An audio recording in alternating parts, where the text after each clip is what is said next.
नमस्ते दोस्तों, वापस स्वागत है। आज हम एक सुपर असरदार तरीका सीखेंगे अपने पैसों को संभालने का, फाइनेंशियल जर्नल रखना। सुनने में थोड़ा पुराना लगता है ना, लेकिन यकीन मानो ये कमाल का काम करता है। तो चलिए शुरू करते हैं कुछ आसान टिप्स के साथ। सबसे पहले डेली एक्सपेंस लॉग। हर दिन खर्च होने वाला एक एक पैसा इसमें लिखो। खर्चों को अलग अलग कैटेगरी में बांट दो, जैसे किराना, बिल, मनोरंजन। समझ गए ना? तारीख और खर्च करने का कारण भी लिखो। इससे पता चलता है कि तुम्हारे पैसे कहाँ जा रहे हैं। अगला है इनकम ट्रैकिंग। अपनी आमदनी के सारे जरिए लिखो, सैलरी, साइड बिजनेस, इन्वेस्टमेंट, सब कुछ। इनमें होने वाले उतार चढ़ाव पर भी ध्यान दो। ये जानना बहुत जरूरी है कि कितना आ रहा है और कितना जा रहा है। अब बात करते हैं बजटिंग की। अपना महीने का बजट बनाओ। हर कैटेगरी के लिए खर्च की सीमा तय करो। अपने खर्च करने की आदतों के हिसाब से इसे बदलते रहो। ये तो ऐसा है जैसे हर रुपए को एक काम देना। फाइनेंशियल गोल गेम चेंजर है। अपने छोटे और लंबे समय के लक्ष्य लिखो। छुट्टी के लिए पैसे बचा रहे हो, घर खरीदना चाहते हो, इन लक्ष्यों को ऐसे हिस्सों में बांटो जिन पर काम करना आसान हो। रास्ता साफ दिखने पर लक्ष्य तक पहुंचना आसान हो जाता है। अपनी सेविंग्स ट्रैकर मत भूलना। अपनी बचत की प्रगति पर नजर रखो। जमा किए गए पैसे और उन पर मिलने वाला ब्याज भी लिखो।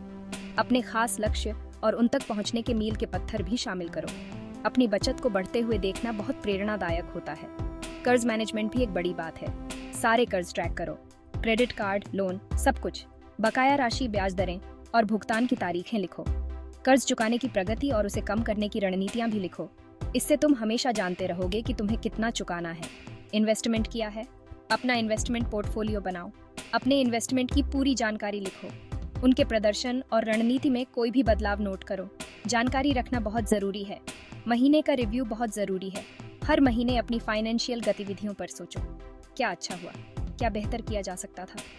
इन बातों के आधार पर आगे के बजट और लक्ष्य बदलो। ये एक लगातार सीखने की प्रक्रिया है। फाइनेंशियल एजुकेशन से अपडेट रहो। फाइनेंस पर पढ़ी गई किताबों या लेखों को संक्षेप में लिखो। कोई भी नई रणनीति या बात जो तुम सीखो उसे नोट करो। इससे तुम्हारे फाइनेंशियल ज्ञान में बढ़ोतरी होगी। इमोशनल इंसाइट्स को अक्सर अनदेखा कर दिया जाता है। सोचो कि फाइनेंशियल फैसले तुम्हारी भावनाओं और तनाव के स्तर को कैसे प्रभावित करते हैं। अपनी चुनौतियों और उनसे निपटने के तरीकों के बारे में लिखो। इसे समझने से बेहतर फैसले लेने में मदद मिलती है। भविष्य की योजना बनाना बहुत जरूरी है।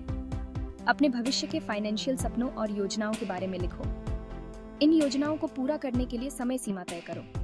बस एक दृष्टि रखना है, अंत में सीखे हुए सबक। अपनी गलतियों या कामयाबी और उनसे सीखे गए सबक लिखो। सोचो कि ये अनुभव तुम्हारे फाइनेंशियल दृष्टिकोण को कैसे बदलते हैं। ये सब तो सफर का हिस्सा है। अपना जर्नल मेंटेन करने के कुछ टिप्स रेगुलर रहो। इसे अपडेट करने के लिए हफ्ते या महीने में समय निकालो। ईमानदार रहो। बिना किसी झिझक के अपनी फाइनेंशियल स्थिति के बारे में लिखो। टूल्स का इस्तेमाल करो। ट्रैकिंग को आसान बनाने के लिए एप्स या टेम्पलेट इस्तेमाल करने पर विचार करो। अपने फाइनेंशियल जर्नल को नियमित रूप से मेंटेन करके तुम अपनी आदतों को बेहतर ढंग से समझोगे, सुधार के लिए जगह पहचानोगे और अपने फाइनेंशियल लक्ष्यों को पाने के लिए प्रेरित रहोगे।